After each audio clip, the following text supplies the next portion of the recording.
چھین لینا ہے، اللہ غیرت چھین لینا ہے، کیویں غیرت چھین ہے؟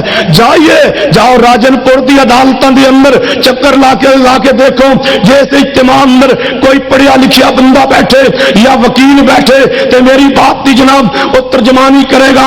اگر اس اجتماع اندر وکیل بیٹھے، عدالت دی اندر جناب پریکٹس کرنے والا اگر کوئی وکیل بیٹھے تے میری بات تے غور کرے، جائیے عدالت دی اندر کسی وکیل نو جا کے مل کے پوچھئے کہ وکیلاں دی چیمبراں دی اندر روزانہ کتنے نکاح ہو رہے ہیں۔ گھر چوں دوڑنے والی بچی آ گئی عدالت دی اندر، دفعہ 44 دے مجسٹریٹ نے اجازت دیتی نکاح پڑھان دی۔ ادا جناب وکیل دی چیمبر دی اندر جناب نکاح خان ایک مولوی آیا، 10,000 روپیہ فیس لئی نکاح پڑھایا۔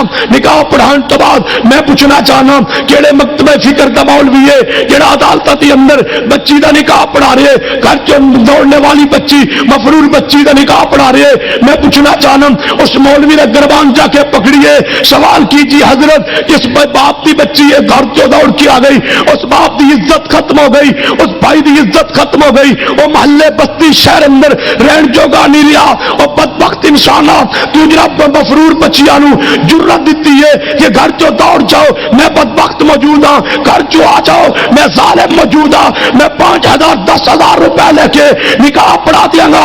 چاہ پورے ملک دی عدالت چھان مار، ایک اہل حدیث عالم، ایک حدیث خطیب لیا جڑا عدالت کے اندر مفرور بچی دا نکاح پڑھاندا ہے تو نہیں ملے گا۔